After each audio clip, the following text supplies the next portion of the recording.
Shetty news ಪ್ರಪಂಚದಲ್ಲಿ ಚಿರಪರಿಚಿತ ಹೆಸರು. ಇವರು ಹುಟ್ಟಿದ್ದು ಮುಂಬೈ, ಓದಿದ್ದು ಶಿವಮೊಗ್ಗದಲ್ಲಿ. ಬಯೋಟೆಕ್ನಾಲಜಿ ಪದವೀಧರೆ. ಸುದ್ದಿ ಮಾಧ್ಯಮದಲ್ಲಿ ಅವರ ವೃತ್ತಿಯನ್ನು ಆರಂಭಿಸಿದರು. ಇವರ ನ್ಯೂಸ್ ಪ್ರೆಸೆಂಟೇಷನ್ ಶೈಲಿ ನೋಡುಗರಿಗೆ ಎಷ್ಟು ಮೆಚ್ಚುಗೆ ಅಂದರೆ ಇತರೆ ನ್ಯೂಸ್ ರೀಡರ್ಸ್, ಪ್ರೆಸೆಂಟರ್ಸ್ ಕೂಡ ಇವರ ಶೈಲಿಯನ್ನು ಅನುಕರಿಸ್ತಿದ್ರು. ಸುದ್ದಿ ಮಾಧ್ಯಮದಿಂದ ಚಿತ್ರ ಮಾಧ್ಯಮಕ್ಕೆ ಹೊರಟ ಇವರು ಉಳಿದವರು ಕಂಡಂತೆ 96, ಕೆಂಡಸಂಪಿಗೆ ಸೇರಿದಂತೆ ಹಲವಾರು ಸಿನಿಮಾಗಳಲ್ಲಿ ಅಭಿನಯಿಸಿದ್ದಾರೆ. ಅವರ ಮೆಚ್ಚುಗೆಯನ್ನು ಪಡೆದಿದ್ದಾರೆ. ಈಗ ನಿರ್ದೇಶನಕ್ಕೆ ಹೆಜ್ಜೆ ಇಟ್ಟಿದ್ದಾರೆ. ತಮ್ಮ ಚೊಚ್ಚಲ ಸಿನಿಮಾ ವಿಂಡೋ ಸೀಟ್ ಇನ್ನೇನು ಬಿಡುಗಡೆ ಆಗುವ ಹಂತದಲ್ಲಿದೆ. ಇವರ ನ್ಯೂಸ್ ರೂಮಿಂದ ಸಿನಿ ಜರ್ನಿಯ ಬಗ್ಗೆ ಅವರಿಂದನೇ ಎಕ್ಸ್ಪ್ಲೋರ್ ಮಾಡೋಣ.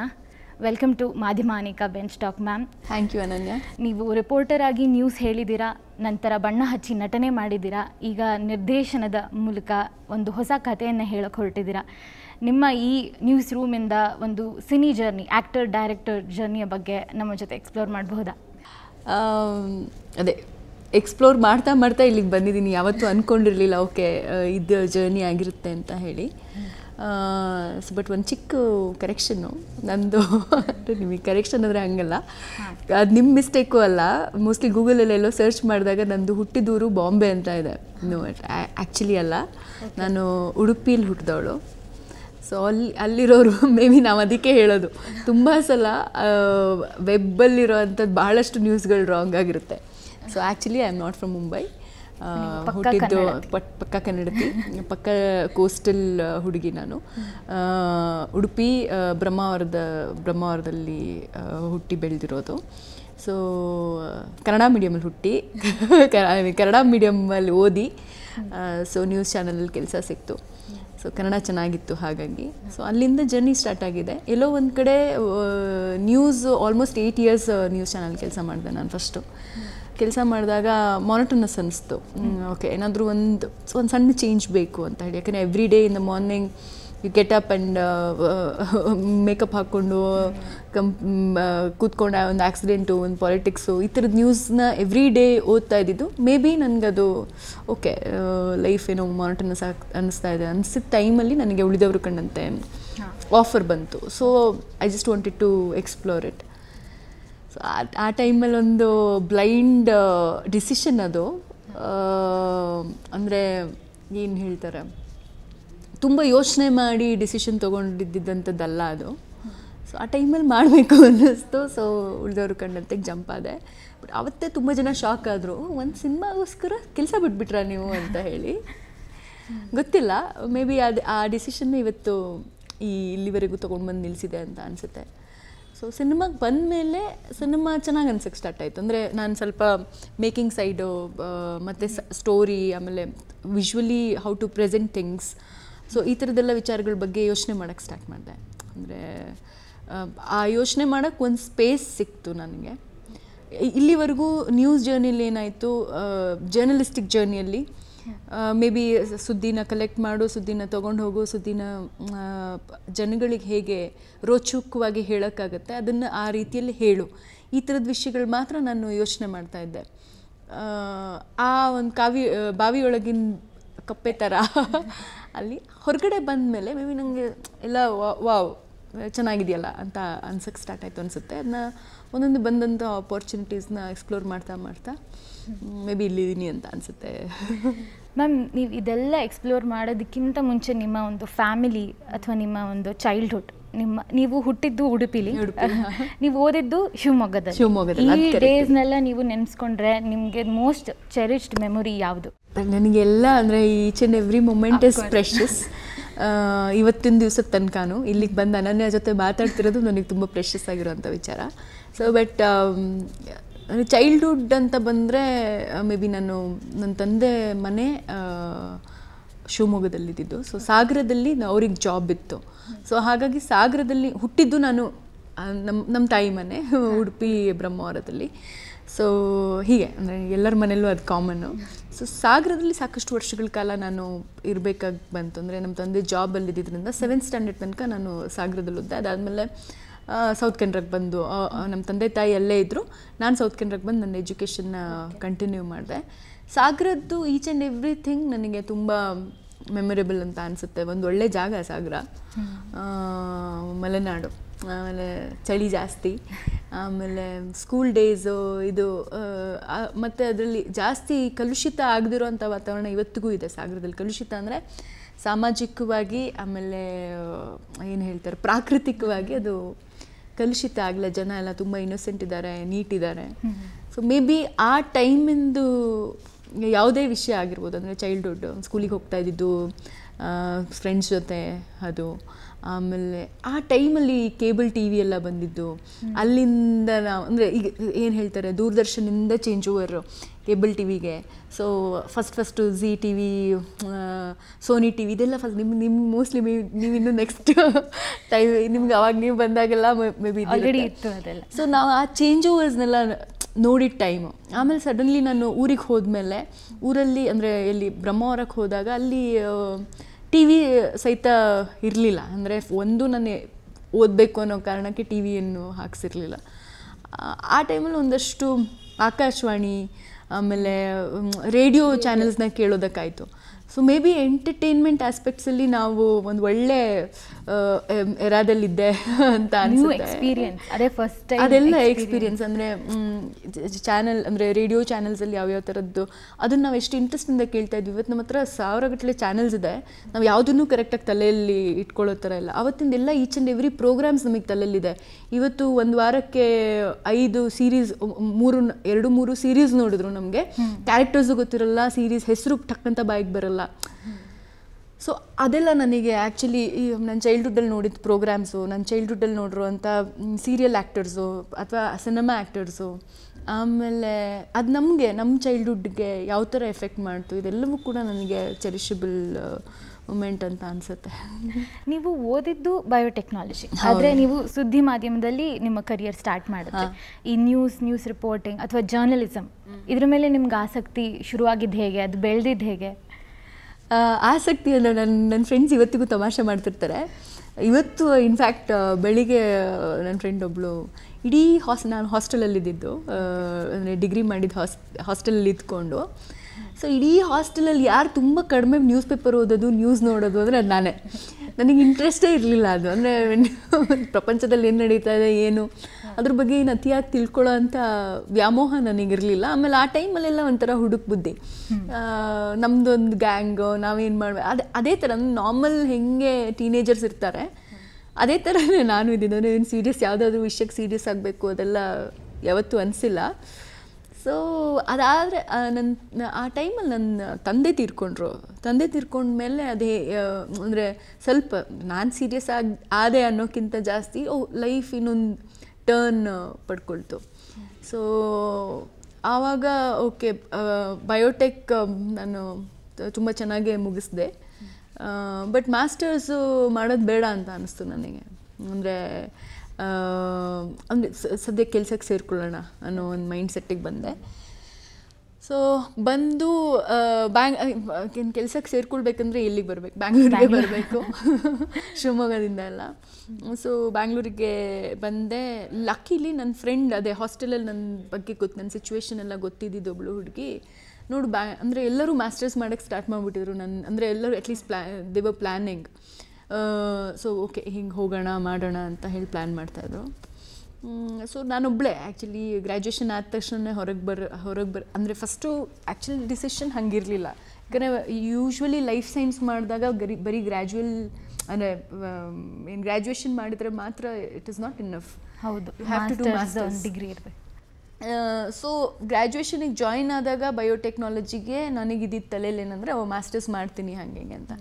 ಮಧ್ಯದಲ್ಲಿ ಇದೊಂದು ದೊಡ್ಡ ಲೈಫಿಂದ ಒಂದು ದೊಡ್ಡ ಟರ್ನು ಚೇಂಜ್ ಆಗಿದ್ದರಿಂದ ನಾನು ಐ ಮೀನ್ ಬ್ಯಾಂಗ್ಳೂರಿಗೆ ಬಂದೆ. ಎಲ್ಲಾದರೂ ಒಂದು ಕೆಲಸ ಸಿಗಲಿ ಬ್ಯಾಂಗ್ಳೂರಿಗೆ ಬಂದೆ. ಅವಾಗೆಲ್ಲ ಈ BPOs ಅದು ಇದೆಲ್ಲ ಕಾಲ್ ಸೆಂಟರ್ ಎಲ್ಲಾದರೂ ಒಂದು ಕಡೆ ಕೆಲಸ ಸಿಗಲಿ. ಮತ್ತು ತುಂಬ ಜನ ಎಲ್ಲ ಹೇಳ್ತಾಯಿದ್ರು ಏನಂದರೆ ಓಕೆ ಬ್ಯಾಂಗ್ಳೂರಿಗೆ ಹೋದರೆ ಕೆಲಸ ಸಿಗುತ್ತೆ, ಮಿನಿಮಮ್ ಒಂದು 10,000 ಆದರೂ ನಮ್ಗೆ ಇವಾಗ 10,000 ನಾವು ಹಾಗಾದ್ರೆ ಹೋಗ್ಬಿಡೋಣ ಅಂತ.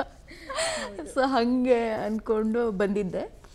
ಸೊ ಒಂದು ವಾರ ಇದ್ದೆ. ನನ್ನ ಫ್ರೆಂಡ್ ಮೆಸೇಜ್ ಕಳಿಸಿದ್ಲು, ನೋಡು ಈಗ ಹೊಸದೊಂದು ನ್ಯೂಸ್ ಚಾನಲ್ ಬಂದಿದೆ, ಸೊ ಯಾಕೆ ನೀನು ಟ್ರೈ ಮಾಡಬಾರ್ದು ಅಂತ. ನಾನು ಅವತ್ತೇ ಜೋರಾಗಿ ನಗಾಡ್ಬಿಟ್ಟಿದ್ದೆ, ನ್ಯೂಸ್ ಚಾನಲ್ ನಾನು ಅಂತ. ಇಲ್ಲ ಟ್ರೈ ಮಾಡು ಅಂತ. ಸೊ ಹಾಗೆ ನನಗೆ ಮೋಸ್ಟ್ಲಿ ನನ್ನ ಲಕ್ ಅನಿಸುತ್ತೆ. ನ್ಯೂಸ್ ಚಾನಲಿಗೆ ಬಂದಿದ್ದು ನನ್ನ ಲಕ್. ನಾನು ಅದನ್ನು ನನ್ನ ಹಾರ್ಡ್ ವರ್ಕು, ನಾನೇನೋ ಕಂಡಿದ್ದೆ ಅದ್ರ ಪರವಾಗಿ ನಾನು ಕೆಲಸ ಮಾಡಿದೆ ಅಂತೆಲ್ಲ ಹೇಳಲ್ಲ. ನ್ಯೂಸ್ ಚಾನಲಲ್ಲಿ ನನಗೆ ಶಿಯರ್ ಲಕ್ ವರ್ಕ್ ಆಗಿರೋದು. ಬಟ್ ಅದಾದಮೇಲೆ ನಾನು ತುಂಬ ಸೀರಿಯಸ್ಸಾಗಿ ಕೆಲಸ ಮಾಡಿದೆ. ಅಂದರೆ ನ್ಯೂಸ್ ಚಾನಲ್ ಒಂದ್ಸಲ ನಾನು when I got that opportunity, so I used to work there for 12-13 hours a day ಒಂದು ದಿನಕ್ಕೆ. ಆಮೇಲೆ ಕನ್ನಡ ನನಗೆ ಅಂದರೆ ಆ ಎನ್ವಿರಾನ್ಮೆಂಟ್ ತುಂಬ ವಾವ್ ಇತ್ತು. ಸೊ ಚೆನ್ನಾಗಾಯ್ತು ಅಷ್ಟೇ. ನೀವು ಅಚಾನಕ್ಕಾಗೆ ಸೇರಿದ್ರು ಕೂಡ ಚಾನಲ್ಗೆ, ಬಟ್ ನೀವು ಬಹಳ ಹೆಸರು ಮಾಡಿದ್ರಿ ನ್ಯೂಸ್ ರಿಪೋರ್ಟರ್ ಆಗಿ.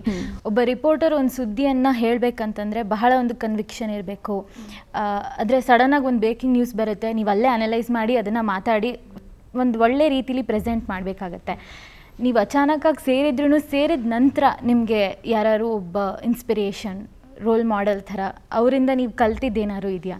ಇನ್ಫ್ಯಾಕ್ಟ್ ನಾನು ಕೆಲಸ ಮಾಡ್ತಾ ಇದ್ದಿದ್ದು ಚಾನಲ್, ನಂಗೆ ಗೊತ್ತಿಲ್ಲ ನಿಮ್ಗೆ ಹೆಸರು ಹೇಳ್ಬೋದಾ ಇಲ್ಲಿ ಇಲ್ವಾ ಅಂತ ಹೇಳಿ, ಬಟ್ ನಾನು ಕೆಲಸ ಮಾಡ್ತಿದ್ದಿದ್ದು channel it was very very professional. ಅಂದರೆ ಅವ್ರಿಗೆ, ಅಂದರೆ ಇಡೀ ಚಾನಲಲ್ಲಿ ಅವರಿಗೆ ಒಂದು ವಿಷನ್ ಇತ್ತು.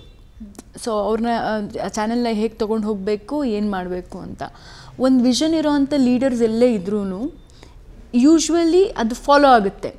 ಮೇಯ್ನ್ ಇರೋದು ಇಲ್ಲ, ವಿಷನ್ ಇರೋವಂಥ ಲೀಡರ್ಸೇ ಇಲ್ಲ ಅಂದರೆ ಎಲ್ಲರೂ ಕನ್ಫ್ಯೂಸ್ಡಾಗಿ ಎಲ್ಲಿಗೆ ಹೋಗ್ಬೇಕು, ಏನು ಮಾಡಬೇಕಂತ ಗೊತ್ತಾಗಲ್ಲ. ಸೊ ಬೇಸಿಕ್ಲಿ ನಾನು ಕೆಲಸ ಮಾಡ್ತಿದ್ದ ಚಾನಲಲ್ಲಿ ಯಾರೆಲ್ಲ ಲೀಡರ್ಸ್ ಇದ್ರಲ್ಲ, ಯಾರೆಲ್ಲ ಚೀಫ್ ಇದ್ದರು ಅಥವಾ ಡೈರೆಕ್ಟರ್ಸ್ ಇದ್ದರು, ಅವ್ರಿಗೆಲ್ಲರಿಗೂ ಒಂದು ಚಾನಲ್ನ ಎಲ್ಲಿಗೆ ತೊಗೊಂಡು ಹೋಗಬೇಕು, ಏನು ಮಾಡಬೇಕು, ಹೇಗೆ ಪ್ರೆಸೆಂಟ್ ಮಾಡಬೇಕು, ಸಮಾಜದಲ್ಲಿ ನಾವು ಹೇಗೆ ಕಾಣಿಸ್ಬೇಕು, ಅಥವಾ ಜನ ನಮ್ಮನ್ನು ಹೇಗೆ ಅನಲೈಸ್ ಮಾಡಬೇಕು ಅನ್ನೋದು ತುಂಬ ಚೆನ್ನಾಗಿ ಅವ್ರಿಗೆ ಗೊತ್ತಿತ್ತು. ಅದ್ರ ಪರವಾಗಿ ಅದ್ರ ಪ್ರಕಾರವಾಗಿ ಅವ್ರು ಕೆಲಸ ಮಾಡ್ತಾಯಿದ್ರು. ನನ್ನ ಪ್ರಕಾರ ಅದೊಂದು ಚಾನಲ್ ಬಿಟ್ಟರೆ ಬೇರೆ ಎಲ್ಲ ನೆಕ್ಸ್ಟು ಅಂದರೆ ಏನು ಹೇಳ್ತಾರೆ, ನೆಕ್ಸ್ಟು ಸಾಕಷ್ಟು ಚಾನಲ್ಗಳು ಬಂದು ಎಲ್ಲವೂ ಅದೇ ದಾರಿಯಲ್ಲೇ ಹೋಯಿತು. ಸೊ ಮೇ ಬಿ ಅಂಥ ಚಾನಲಲ್ಲಿ ತುಂಬ ಇನಿಷಿಯಲ್ ಡೇಸಲ್ಲೇ ನನಗೆ ಕೆಲಸ ಮಾಡೋದಕ್ಕೆ ಸಿಕ್ಕಿರೋದು ನಂದು ಅದೇ. ಆ್ಯಂಡ್ ಅಗೇನ್ ನನ್ನ ಪುಣ್ಯ. But at the same time ತುಂಬ ಜನ ನನ್ನೊಟ್ಟಿಗೆ ಸೇರಿದವರೇ ಇಗ್ನೋರ್ ಮಾಡಿದ್ರು, ಇದು ಬೇಡ, ಅಲ್ಲೇ ಒಂದಷ್ಟು ಕಾಂಪ್ಲಿಕೇಶನ್ಸ್ ಮಾಡಿಕೊಂಡ್ರು. ಸ್ವಲ್ಪ ಇದಾಯಿತು, ಏನಂದರೆ ಓಕೆ ಎಲ್ಲಿಗೆ ಹೋಗ್ತಾ ಇದ್ದೀವಿ ಅಂತ ಗೊತ್ತಿಲ್ಲದಿರೋ ಥರ ಆಯಿತು. ಬಟ್ ನನಗೆ ಒಂದು ಸ್ವಲ್ಪ ಕ್ಲಾರಿಟಿ ಇತ್ತು ಅನಿಸುತ್ತೆ. ಆಮೇಲೆ ಇನ್ನೊಂದು ಏನಂದರೆ ನನಗೆ ಪ್ರೆಷರು ಇತ್ತು, ಇಲ್ಲಿ ಕೆಲಸ ನನಗೆ ಮಾಡಲೇಬೇಕು, ಇಲ್ಲಿ ಇರಲೇಬೇಕು ಅನ್ನೋದು. ಸೊ ಲಕ್ಕಿಲಿ ಆ ಥರದ್ದು ಅಂದರೆ ಬಂದಿರೋ ಅಪಾರ್ಚುನಿಟಿನ ನಾನು ಮೋಸ್ಟ್ಲಿ ನೀವೇನು ಮಾಡಿದ್ರಿ ಅಂತ ಕೇಳಿದ್ರೆ ನಾನು 100% ಕೊಟ್ಟಿದ್ದೀನಿ. ಆ್ಯಂಡ್ ಪ್ರತಿಯೊಂದು ಪ್ರೊಫೆಷನಲ್ಲೂ ಎಲ್ಲ ಥರದ್ದೇ ಎಕ್ಸ್ಪೀರಿಯೆನ್ಸ್ ಇರುತ್ತೆ. ಅದು ಚಾಲೆಂಜ್ ಇರ್ಬೋದು ಅಥವಾ ಒಂದು ಕೈಂಡ್ ಆಫ್ ಸ್ಯಾಟಿಸ್ಫ್ಯಾಕ್ಷನ್, ಅಟ್ ಒಂದು ಪಾಯಿಂಟಲ್ಲಿ success, at the same time disappointments. So ನಿಮ್ಮ ಪ್ರೊಫೆಷನಲ್ಲಿ ನೀವು ಜರ್ನಲಿಸಮ್ ಮಾಡಬೇಕಾದ್ರೆ ನೀವು ತುಂಬ ನೆನ್ಪಿಟ್ಕೊಳ್ಳೋ ಅಂಥ ಒಂದು ಘಟನೆ ಅಥವಾ ಒಂದು ಸಂದರ್ಭ ಆ ಟೈಮಲ್ಲಿ? ನಮ್ದು ಹೆಂಗಾಗ್ತಿತ್ತಂದರೆ, ಈಗ ನಾನು ಆ್ಯಂಕರ್ ಆಗಿರ್ಬೋದು ಅಥವಾ ನ್ಯೂಸ್ ಪ್ರೆಸೆಂಟರ್ ಆಗಿರ್ಬೋದು, ನಾನು ಆನ್ ಸ್ಕ್ರೀನ್ ಪರ್ಸನ್ ಆಗಿರ್ಬೋದು, ಬಟ್ ಒಂದು ಕಾನ್ಸ್ಟೆಂಟ್ ತುಡಿತಾ ಇರುತ್ತೆ ಎಲ್ಲಾದ್ರೂ. ನೀವು ಈಗ ಅರ್ಜ್ ಇರುತ್ತೆ. ಎಕ್ಸಾಕ್ಟ್ಲಿ. ಸೊ ಏನು ಹೇಳ್ತಾರೆ, ಇವಾಗ ನೀವು ಆ್ಯಂಕರಿಂಗ್ ಮಾಡ್ತಾ ಇದ್ದೀರಾ, ನೀವು ನೆಕ್ಸ್ಟ್ ಲೆವೆಲಿಗೆ ಹೋಗೋಕ್ಕೆ ಯೋಚನೆ ಮಾಡಬೇಕು. ನೀವು ಇನ್ನೊಂದು ಕಡೆ ಇರ್ತೀರಾ, ಮತ್ತೊಂದು ಲೆವೆಲಿಗೆ ಹೋಗೋಕ್ಕೆ ಯೋಚನೆ ಮಾಡಬೇಕು. ಅದು ಇಟ್ ಈಸ್ ದೇರ್, ಅದು ಕಾಮನ್ ರೂಲ್. ಸೊ ಹೀಗಿದ್ದಾಗ ನನಗೆ ಯಾವಾಗ ನ್ಯೂಸ್ ಪ್ರೆಸೆಂಟ್ರಾಗಿ ಸ್ವಲ್ಪ ಗುರುತಿಸ್ಕೊಂಡೆ ಅಥವಾ ಜನ ರೆಕಗ್ನೈಸ್ ಮಾಡ್ತಾರೆ, ನನಗೆ ಅದು ಗೊತ್ತೇ ಆಗಿಲ್ಲ, ಯಾವತ್ತೂ ಅಲ್ಲಿಂದ ಹೊರಗಡೆ ಬರೋ ತನಕನೂ ಗೊತ್ತಿಲ್ಲ. ಯಾಕಂದರೆ ವರ್ಷಕ್ಕೆ ಲೆಕ್ಕ ಹಿಡ್ಬಿಟ್ಟು ರಜೆ ತೊಗೊಳ್ತಿದ್ವಿ. ಆ ರಜೆಯಲ್ಲೂ ನಾವೆಲ್ಲೋ ಯಾವುದೋ ನಮ್ಮದೇ ಲೋಕದಲ್ಲಿರ್ತಿದ್ವಿ. ಸೊ ಆ ಚಾನಲಿಂದ ಹೊರಗೆ ಬರೋ ತನಕನೂ ನನ್ನ ಜನ ರೆಕಗ್ನೈಸ್ ಮಾಡ್ತಾರೆ ಅನ್ನೋದು ಐಡಿಯಾನೇ ಇಲ್ಲ. ಹೊರಗೆ ಬಂದಮೇಲೆ ನನ್ನನ್ನು ಜನ ರೆಕಗ್ನೈಸ್ ಮಾಡ್ತಾರೆ. ಯಾಕಂದರೆ ತುಂಬ ಇನ್ನೋಸೆಂಟ್ ಆಗಿದ್ದ ಟೈಮಲ್ಲಿ ಕನಸು ಕಾಣದೇ ಇರೋಂಥ ಜಾಗಕ್ಕೆ ಹೋಗಿದ್ದೆ ನಾನು. ಇದಕ್ಕೆ ಇಷ್ಟೊಂದೆಲ್ಲ ವ್ಯಾಲ್ಯೂ ಇದೆ ಅಂತ ನಂಗೆ ಗೊತ್ತೇ ಇರಲಿಲ್ಲ. ಸೊ ಬಟ್ ಅಲ್ಲಿ ಒಳಗೊಳಗೆ ಏನಾಗ್ತಾಯಿತ್ತಂದರೆ, ಅಂದರೆ ನ್ಯೂಸ್ ಪ್ರೆಸೆಂಟಿಂಗಿಂದ ನನಗೆ ರಿಪೋರ್ಟಿಂಗ್ ಹೋಗಬೇಕಂತ ಅನ್ನಿಸ್ತಾ ಇತ್ತು. ರಿಪೋರ್ಟರ್ಸಿಗೆಲ್ಲ ನ್ಯೂಸ್ ಪ್ರೆಸೆಂಟ್ ಮಾಡಬೇಕು ಅನ್ನಿಸ್ತಿತ್ತು. ಸೊ ಈ ಎಲ್ಲ ಇದರಲ್ಲಿ ಕೇಳಿ ಒಂದಷ್ಟು ರಿಪೋರ್ಟಿಂಗ್ ಹೋಗ್ತಾ ಇದ್ದೆ. ಸೊ ಅದೆಲ್ಲ. ಆಮೇಲೆ ಇನ್ನೊಂದು ಇಂಪಾರ್ಟೆಂಟ್ ಏನಂದರೆ, ನ್ಯೂಸ್ ಪ್ರೆಸೆಂಟರ್ಸ್ಗೆ ತುಂಬ ದೊಡ್ಡ ಮಟ್ಟಿನ ಚಾಲೆಂಜ್ ಇರುತ್ತೆ. ನ್ಯೂಸ್ ಪ್ರೆಸೆಂಟರ್ ಅಂತಲ್ಲ, ನಿಮಗೂ ಅಂದರೆ ಎಲ್ಲ ಪ್ರೆಸೆಂಟರ್ಸ್ಗೂ. ನಮ್ಮಲ್ಲಿ ಏನೇ ಇರಲಿ, ಏನೇ ಪ್ರಾಬ್ಲಮ್ಸ್ ಇರಲಿ, ಏನೇ ಟೆನ್ಷನ್ಸ್ ಇರಲಿ, ಏನೇ ಫಿಸಿಕಲಿ ಏನೇ ಪ್ರಾಬ್ಲಮ್ಸ್ ಇರಲಿ ಇಮೋಷ್ನಲಿ ಏನೇ ಯಾವ ಟೈಪ್ ಆಫ್ ಪ್ರಾಬ್ಲಮ್ಸ್ ಇದ್ರೂ ನಾವು ಅದನ್ನ ತೋರ್ಸೋಕ್ಕಾಗಲ್ಲ. ನಾವು we have to be there presentable ಆಗಿರಲೇಬೇಕು. ಸೊ ಆ ಟೈಮಲ್ಲಿ ಒಂದು ಸಲ ನನಗೆ ತುಂಬ ಏನು ಹೇಳ್ತಾರೆ ತುಂಬ ಅಂದರೆ ತುಂಬ ಮೈಗ್ರೇನ್ ಥರದ್ದೊಂದು ಇಶ್ಯೂ ಆಗಿತ್ತು. ಸೊ ತಲೆನೋವು ತುಂಬ ಹೆವಿಯಾಗಿ ಬರ್ತಾಯಿತ್ತು, ತುಂಬ ಒಂಥರ ಅನ್ಬೇರೇಬಲ್ ಮೈಗ್ರೇನ್ ನಿಮ್ಗೆಲ್ಲರಿಗೂ ಗೊತ್ತಿರುತ್ತೆ. ಸೊ ಆ ಟೈಪ್ ಒಂದು ಸಿಚುವೇಶನಲ್ಲಿದ್ದೆ. ಸೊ ಡಾಕ್ಟ್ರ್ ಹತ್ರ ತೋರಿಸಿದ್ರೆ ಒಂದು ಮೆಡಿಸಿನ್ ಕೊಟ್ಟಿದ್ರು ನನಗೆ. ಆ ಮೆಡಿಸಿನ್ನು ಅದೇನೋ ಗೊತ್ತಿಲ್ಲ, ಇದ್ದಕ್ಕಿದ್ದ ಹಾಗೆ ಫುಲ್ ಶಿವರಿಂಗ್, ಇದ್ದಕ್ಕಿದ್ದ ಹಾಗೆ ಫುಲ್ಲು ಬಾಡಿ ಎಲ್ಲ ಸ್ಟಿಫ್ ಆಗೋದು, ಭಯ ಆಗೋದು, ಈ ಥರದ್ದೆಲ್ಲ ಆಗ್ತಾಯಿತ್ತು. ಒಂದು ದಿವಸ ನಾನು ಆನ್ ಏರ್ ಅಂದರೆ so it was like it was really scary. On air ನಾನು ಜಸ್ಟ್ 10 o'clock ನ್ಯೂಸ್ ಮಾಡ್ತಾಯಿದ್ದೆ. ಸೊ ನ್ಯೂಸ್ ಮಾಡ್ತಾನೆ ಲೈವೇ ನನಗೆ ಲೈಕ್ ಐ ಫೆಲ್ಟ್ ಲೈಕ್ ಯಾರೋ ಎಳಿತಾ ಇದ್ದಾರೆ, ಯಾರೋ ಹೊಡಿತಾ ಇದ್ದಾರೆ, ಈ ಥರ ಎಲ್ಲ ಫೀಲಿಂಗ್ ಬಂದಿರೋದು. ಏನೇನೋ ಮಾಡಿಬಿಟ್ಟಿದ್ದೆ ಅವತ್ತು, ಎಲ್ಲರೂ ಓಡಿ ಬಂದುಬಿಟ್ಟಿದ್ರು. ಅಂದರೆ ಫುಲ್ ಹಿಂಗೆಲ್ಲ ಏನೇನೋ ಮಾಡಿಬಿಟ್ಟಿದ್ದೆ. ಸೊ ನಿಜ ಅದೊಂದು ದೊಡ್ಡ ಚಾಲೆಂಜ್. ಇಟ್ ವಾಸ್ ರಿಯಲಿ ಅಂದರೆ ಎಲ್ಲರೂ ಓಡಿ ಬಂದು ಏನಾಯ್ತು ಸ್ವಲ್ಪ ಹೊತ್ತು ಬ್ಲ್ಯಾಂಕ್, ಸ್ವಲ್ಪ ಹೊತ್ತು ಅಡ್ವರ್ಟೈಸ್ಮೆಂಟ್ ಎಲ್ಲ ಸುಮ್ಮನೆ ಪ್ಲೇ ಮಾಡೋಕ್ಕೆ ಸ್ಟಾರ್ಟ್ ಮಾಡಿದ್ರು. ಸೊ ಅದೊಂದು ಎಕ್ಸ್ಪೀರಿಯನ್ಸ್ ಮೋಸ್ಟ್ಲಿ ನಾನು ನ್ಯೂಸಲ್ಲಿ ನೀವೇನು ಮರೆಯಲ್ಲ ಅಂದರೆ ಅದನ್ನು ನಾನು ಮರೆಯಲ್ಲ ಅಂತ ಅನಿಸುತ್ತೆ. ಅವತ್ತಿಂದ ನಾನು ಆ ಟ್ಯಾಬ್ಲೆಟ್ ತೊಗೊಳೋದು ಬಿಟ್ಬಿಟ್ಟೆ. ಅಷ್ಟು ಸ್ಕೇರಿ ಟ್ಯಾಬ್ಲೆಟ್ ಅದು. ಬಟ್ ಆ ಥರ ಒಂಥರ ಹ್ಯಾಲಿಸಿನೇಟ್ ಆದಂಗೆ, ಒಂಥರ ಏನೋ ಆದಂಗೆ ಅನಿಸಿದ್ದು ದಿನ ಇದೆ. ಆ ಒಂದು ಅನ್ಈಸಿನೆಸ್ನ ತೋರಿಸ್ಕೊಳ್ದೇ ಇರೋದು ತುಂಬ ಕಷ್ಟ ಅಲ್ಲ. ಅದು ನನಗೆ ಗೊತ್ತಿಲ್ಲದೆ ಏನೋ ಆಗಿಬಿಡ್ತದೋ. ಆಮೇಲೆ ಎಲ್ಲ ಕರೆದ್ಬಿಟ್ಟು ಏನಾಯ್ತು ನಿಮಗೇನು ಅಂತೆಲ್ಲ ಒಂದು ಮೀಟಿಂಗೇ ದೊಡ್ಡ ಮೀಟಿಂಗೇ ಆಯ್ತು ಅದ್ರ ಬಗ್ಗೆ. ಬಟ್ ಅದನ್ನು ನನ್ನ ಲೈಫ್ ಇಡೀ ಮೋಸ್ಟ್ಲಿ ಮರೆಯೋಕ್ಕಾಗಲ್ಲ ಅನಿಸುತ್ತೆ. ಈ ಜರ್ನಲಿಸಮ್ ಮಾಡಿನೇ ನೀವು ಇದ್ರ ಮೂಲಕ ಬಣ್ಣ ಹಚ್ಚಿ ನಟನೆ ಮಾಡೋಕ್ಕೆ ಶುರು ಮಾಡಿದ್ರಿ, ಉಳಿದವರು ಕಂಡಂತೆ. ಅದು ನಮ್ಮ ಕನ್ನಡ ಸಿನಿಮಾ ರಂಗದಲ್ಲಿ ಹೇಗೆ ಅಂದರೆ ಒಂದು ಟೋಟಲ್ ನ್ಯೂ ಪರ್ಸ್ಪೆಕ್ಟಿವ್ ಕೊಟ್ಟಂಥ ಮೂವಿ. ಆ ಪಾಯಿಂಟ್ ಆಫ್ ವ್ಯೂಲಿ ನಾವು ಯಾರೂ ಯೋಚನೆ ಮಾಡಿರಲಿಲ್ಲ. ಅಂಥ ಮೂವಿಲಿ ನೀವು ಒಂದು ಮೇನ್ ಪ್ರಮುಖ ಪಾತ್ರ, ಇನ್ವೆಸ್ಟಿಗೇಟಿವ್ ಜರ್ನಲಿಸ್ಟ್. ಆ್ಯಂಡ್ ನಿಮ್ಗದು ಅಷ್ಟೊಂದೇನು ಹೊಸದು ಅಲ್ಲ, ಆದರೆ ಹೊಸದೇ. ಒಂದು ಏನೋ ಹಲವಾರು ಕೊಲೆಗಳ ಕಾರಣ ಏನು ಅಂತ ಹುಡ್ಕೊಂಡು ಹೋಗೋ ಒಂದು ಕಥೆ ಹೇಳಿ ಮಾಡುವಂಥ ಒಂದು ಪಾತ್ರ. ಈ ಫಸ್ಟ್ ಟೈಮ್ ಎಕ್ಸ್ಪೀರಿಯೆನ್ಸ್ ನಿಮಗೆ ಹೇಗಿತ್ತು? ಅಲ್ಲಿ ನೀವು ಚಿತ್ರೀಕರಣದಲ್ಲಿ ನೀವೇನಾದ್ರು ನಿಮ್ಮನ್ನು ನೀವೇ ತೊಡಗಿಸ್ಕೊಂಡಿದ್ರಾ? ಅಂದರೆ ಚಿತ್ರೀಕರಣದಲ್ಲೆಲ್ಲ ತೊಡಗಿಸ್ಕೊಂಡಿಲ್ಲ. ಆವಾಗ ಮತ್ತೆ ಪುನಃ ಸೆಟ್, ಫಸ್ಟ್ ಸಿನಿಮಾ ಸೆಟ್ ಅಂತ ಹೋಗಿರೋದು, ಸಿನಿಮಾ ಶೂಟಿಂಗ್ ಅಂತ ಹೋಗಿರೋದು, ನನ್ನದೇ ಸಿನಿಮಾ ಉಳಿದವರು ಕಂಡಂತೆ. ಸೊ ನನಗೆ ಎಲ್ಲವೂ ಕೂಡ ಅದು ಹೊಸದೇ. ಆಮೇಲೆ ನನಗೇನಿತ್ತಂದರೆ ಟೀಮು ಸಿಂಪಲಾಗಿ ಒಂದು ಲವ್ ಸ್ಟೋರಿ ಟೀಮು. ಸೊ ಸಿಂಪಲಾಗಿ ಒಂದು ಲವ್ ಸ್ಟೋರಿ ಅಮೇಝಿಂಗ್ ಇತ್ತು ಅವಾಗಿನ ಕಾಲಕ್ಕೆ ಸಿನಿಮಾ. ಅದು ಒಂಥರ ಡಿಫ್ರೆಂಟ್ ಅಪ್ರೋಚ್ ಇದ್ದಿದ್ದು ಸಿನಿಮಾ. ಸೊ ಹೋದರೆ ಆ ಥರದ್ದು ಅಂದರೆ ಒಳ್ಳೆ ಟೀಮ್ ಜೊತೆಲಿ ಹೋಗಬೇಕು. ಅದಕ್ಕಿಂತ ಮುಂಚೆನೂ ಸುಮಾರು ಸಿನಿಮಾಗಳಿಗೆ ಕರೆದಿದ್ರು. ನಂಗೆ ಸಿನಿಮಾ ಏನಂತ ಅಟ್ರ್ಯಾಕ್ಟ್ ಮಾಡಿರಲಿಲ್ಲ ಯಾವತ್ತು. ಬಟ್ ಇದೇನಾಯ್ತಂದರೆ ಒಳ್ಳೆ ಟೀಮ್ ಇತ್ತು, ಏನೋ ಅಪರ್ಚುನಿಟಿ ಮಿಸ್ ಮಾಡ್ಕೊತಾ ಇದ್ದೀನೋ ಏನೋ, ಇದಕ್ಕೆ ಹೋಗಿಲ್ಲ ಅಂದರೆ ಈ ಥರದ್ದು ಅನ್ಸೋಕ್ಕೆ ಸ್ಟಾರ್ಟ್ ಆಯಿತು. ಅದಕ್ಕಿಂತ ಹೆಚ್ಚಾಗಿ ಅಂದರೆ ರೋಲ್ ಏನು ಅಂತ ನೋಡಿದ್ರೆ ಜರ್ನಲಿಸ್ಟ್ ರೋಲು. ಸೊ ಜನಕ್ಕೆ ದೊಡ್ಡ ಮಟ್ಟಿನ ಶಾಕ್ ಆಗಲ್ಲ. 8-9 years ಶೀತಲ್ ಶೆಟ್ಟಿ ಇಲ್ಲಿ ಜರ್ನಲಿಸ್ಟಾಗಿ ಕೆಲಸ ಮಾಡಿದವರು ಈಗ ಸಿನಿಮಾ ಆ್ಯಕ್ಟ್ ಮಾಡ್ತಾರಂತೆ, ಅಥವಾ ಏನೋ ಒಂದು ಕಂಪ್ಲೀಟ್ಲಿ ಕಾಂಟ್ರಾಸ್ಟ್ ರೋಲ್ ನಾನು ಪ್ಲೇ ಮಾಡಿದ್ದಿದ್ರೆ ಮೇ ಬಿ ಅದು ಡಿಫ್ರೆಂಟ್ ಆಗಿ ಜನ ಅದನ್ನ ಆಕ್ಸೆಪ್ಟ್ ಮಾಡಿರ್ತಿರ್ಲಿಲ್ವೋ ಗೊತ್ತಿರಲಿಲ್ಲ. ಸೊ ಇದು ನನಗೆ ಜನಕ್ಕೆ ಜಾಸ್ತಿ ಮಟ್ಟಿಗೆ ಅಂದರೆ ಒಂದು ದೊಡ್ಡ ಮಟ್ಟಿನ ಶಾಕ್ ಏನು ಕೊಡಲ್ಲ. ಐ ಕ್ಯಾನ್ ಟೇಕ್ ದಿಸ್ ಅಂತ ಅನಿಸ್ತು ನನಗೆ. ಸೊ ಹಾಗಾಗಿ ಉಳಿದವರು ಕಂಡಂತೆ ನಾನು ಚೂಸ್ ಮಾಡಿದ್ದೆ ಆ್ಯಕ್ಚುಲಿ. ಅದಾದ ನಂತರ ನೀವು ಹಲವಾರು ಥ್ರಿಲ್ಲರ್ ಮೂವೀಸ್, ಕೆಂಡ ಸಂಪಿಗೆ, 96 ಇದರಲ್ಲೂ ಕೂಡ ನೀವು ಒಂಥರ ರಿಪೋರ್ಟರ್ ರೋಲೇ ಮಾಡಿದ್ರಿ. ಈಗ ಒಂದು ನ್ಯೂಸ್ ರೂಮಲ್ಲಿ ಕೂತು ಒಂದು ರಿಪೋರ್ಟ್ ಕೊಡೋದಕ್ಕೂ ಅದೇ ಥರದ್ದು ಒಂದು ಪಾತ್ರ ತೆರೆ ಮೇಲೆ ಮಾಡೋದಕ್ಕೂ ಅದೊಂದು ರಿಯಾಲಿಟಿ ಡಿಫ್ರೆನ್ಸ್ ಇರುತ್ತೆ. ನೀವು ಆ ಥರ ರೋಲ್ ಮಾಡಬೇಕಾದ್ರೆ ನೀವು ಜರ್ನಲಿಸ್ಟ್ ಆಗಿ ಇನ್ನೂ ಜಾಸ್ತಿ ಎಕ್ಸ್ಪ್ಲೋರ್ ಮಾಡ್ಕೊಳ್ಳೋಕೆ ಶುರು ಮಾಡಿದ್ರೆ ಅಥವಾ ಆ್ಯಕ್ಟರ್ ಆಗಿ ಇನ್ನೂ ಹೆಚ್ಚು ಎಕ್ಸ್ಪ್ಲೋರ್ ಮಾಡ್ಕೊಂಡ್ರೆ? ಏನು ಗೊತ್ತಾ ಅನನ್ಯ, ಆ್ಯಕ್ಚುಲಿ ನನಗೆ ಜರ್ನಲಿಸ್ಟ್ ರೋಲೇ ಬೇಡ ಇತ್ತು ಉಳಿದವರು ಕಂಡಂತೆ. ಆದಮೇಲೆ ನನಗೆ ಅಂದರೆ ಇಲ್ಲಿ ಏನಂದರೆ ಸ್ಟೀರಿಯೋ ಟೈಪ್ ರೋಲ್ಸ್ ಕೊಡೋದು ಇದೆಲ್ಲ ತುಂಬ ಕಾಮನ್ನು. ಮೇ ಬಿ ಅವ್ರ ಪ್ರಕಾರ ನಾನು ಅದಕ್ಕೆ ಸೂಟ್ ಆಗ್ತೀನಿ ಅಂತ ಅನಿಸಿರುತ್ತೆ. ಅದಕ್ಕೆ ಕಾಸ್ಟ್ ಮಾಡಿರ್ತಾರೆ. ಬಟ್ ನನಗೆ ಪರ್ಸ್ನಲಿ ನಾನು ಇದಕ್ಕೆ ಬಂದಿಲ್ಲ, ಇವಾಗ ಕೆಲಸನೇ ಎಲ್ಲ ಬಿಟ್ಬಿಟ್ಟು ಆ್ಯಕ್ಟಿಂಗಿಗೆ ಬಂದಿದ್ದೀನಿ, ಮತ್ತೆ ಜರ್ನಲಿಸ್ಟ್ ರೋಲೇ ಮಾಡ್ಕೊಂಡು ಯಾಕೆ ಇರಲಿ ಅನ್ನೋದು ಫೀಲ್ ಅಷ್ಟೇ. ಸೊ ಬಟ್ ಏನಂದರೆ ಜರ್ನಲಿಸ್ಟಿಕ್ ಅಪ್ರೋಚ್ ಮಾಡೋದಕ್ಕೆ ನನಗೇನು ತೀರಾ ದೊಡ್ಡ ಮಟ್ಟಿನ ಎಫರ್ಟ್ ಅವಶ್ಯಕತೆ ಇಲ್ಲ. It is easy for me ಯಾವುದಾದ್ರೂ ಒಂದು ರೋಲ್ ಮಾಡೋದಕ್ಕೆ ಅಥವಾ ಇದು ಮಾಡೋದಕ್ಕೆ. ಇನ್ಫ್ಯಾಕ್ಟ್ ಉಳಿದವ್ರ ಕಣ್ಣಂತಲ್ಲಿ ಸ್ವಲ್ಪ ಕಷ್ಟನೇ ಆಯಿತು ಆ್ಯಕ್ಟಿಂಗಿಗೆ ನಾನು ಒಗ್ಕೊಳ್ಳೋದಕ್ಕೆ. ಬಟ್ ಹೊರಗಡೆ ಬಂದಮೇಲೆ ನಂಗೆ ಬೇರೆ ಏನಾದರೂ ಎಕ್ಸ್ಪ್ಲೋರ್ ಮಾಡಬೇಕು, ಬೇರೆ ರೋಲ್ಸ್ ಮಾಡಬೇಕು ಅಂತ ನಾನು ಪ್ಲ್ಯಾನ್ ಮಾಡ್ತಾಯಿದ್ದೆ. ಸೊ ಮೇ ಬಿ ಕೆಲವೊಂದು ಇತ್ತೀಚೆಗೆ ಕೆಲವೊಂದು ಸಿನಿಮಾಗಳಲ್ಲಿ ಈಗ ಪತಿಬೇಕು.com ಸಿನಿಮಾ ಏನೇ ಆಗಿರಬಹುದು, ಅಂದರೆ ಜನಕ್ಕೆ ಇಷ್ಟ ಆಗಿರ್ಬೋದು ಆಗದಿರ್ಬೋದು. ಬಟ್ ನನಗೇನು ಖುಷಿ ಅಂದರೆ I have played something really different. So ಆ ಥರದ್ದು ಹಾಗೆ ನಿಧಾನಕ್ಕೆ ಎಕ್ಸ್ಪ್ಲೋರ್ ಮಾಡ್ತಾ ಬಂದೆ. So journalistic approach it is very easy for me.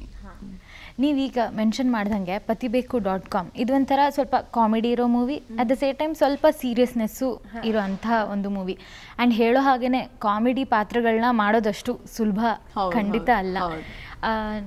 ನೀವು ಈ ಮೂವಿ ಮಾಡಬೇಕಾದ್ರೆ ಈಗ ಮೂವಿಗಳಲ್ಲೂ ನವರಸಗಳು ಅಂತೆಲ್ಲ ಇರುತ್ತೆ. ನೀವು ಯಾವ ಥರದ ರಸ, ಅದು ತುಂಬ ಮೇನ್ ಇಂಥ ರೋಲ್ ಮಾಡಬೇಕನ್ನೋ ಯಾವ್ದಾದ್ರು ಒಂದು ಡ್ರೀಮ್ ಇತ್ತಾ ನಿಮಗೆ? ನನಗೆ ಅಂದರೆ ಈಗ ಹೆಣ್ಮಕ್ಳು ಈಗ ನಮ್ಮ ಆವಾಗಲೇ ಇದು ಎಲ್ಲರಿಗೂ ಗೊತ್ತಿರೋಂಥ ವಿಚಾರನೇ, ಸಿನಿಮಾದಲ್ಲಿ ಗ್ಲೋರಿಫಿಕೇಷನ್ ಆಫ್ ಮಸ್ಕ್ಯುಲಿನಿಟಿ ಇರೋವಂಥದ್ದು ಜಾಸ್ತಿ ಅಲ್ವಾ. ಅಂದರೆ ಮೇಲ್ ಓರಿಯೆಂಟೆಡ್ ಕ್ಯಾರೆಕ್ಟರ್ಸು ಜಾಸ್ತಿ ಹೊರಗಡೆ ಕಾಣಿಸುತ್ತೆ, ಜಾಸ್ತಿ ಅದನ್ನೇ. ಬಟ್ ಫೀಮೇಲ್ ಆ್ಯಂಗಲಲ್ಲಿ ಅವ್ರದ್ದು ಇಮೋಷ್ನಲ್ ಪರ್ಸ್ಪೆಕ್ಟಿವಲ್ಲಿ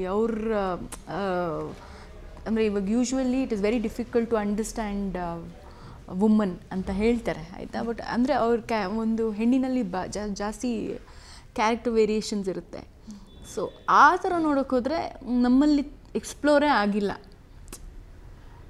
ಹೆಣ್ಮಕ್ಳು ಕ್ಯಾರೆಕ್ಟರ್ಗಳ ಮೇಲೆ ನಾವು ಮಾಡಬಹುದಾ, ಈ ಥರದೊಂದು ಕ್ಯಾರೆಕ್ಟರ್ ಇದೆ, ಈ ಥರ ಒಂದು ಕ್ಯಾರೆಕ್ಟರ್ ಇದೆ, ಈ ಥರದ ವಿಷಯಗಳನ್ನು ಎಕ್ಸ್ಪ್ಲೋರ್ ಮಾಡಿಲ್ಲ. ಆಕೆಯ ಇಮೋಷ್ನಲ್ ಪರ್ಸ್ಪೆಕ್ಟಿವ್ ಅಥವಾ ಯಾವುದೇ ಒಂದು ಹುಡುಗಿ ಇರ್ತಾಳಷ್ಟೇ ಒಂದು ಸಿನಿಮಾದಲ್ಲಿ, ಆ ಥರ ಮಾಡ್ಕೊಂಡು ಹೋಗ್ತೀವಿ. ಇವಾಗ ಆ ಕ್ಯಾರೆಕ್ಟರ್ಗೆ ಜೀವ ತುಂಬುವಂಥ ಕೆಲಸಗಳು ಇಡೀ ಇಂಡಿಯನ್ ಸಿನಿಮಾದಲ್ಲೇ ಸ್ವಲ್ಪ ಇತ್ತೀಚೆಗೆ ಆಗ್ತಾಯಿದೆ.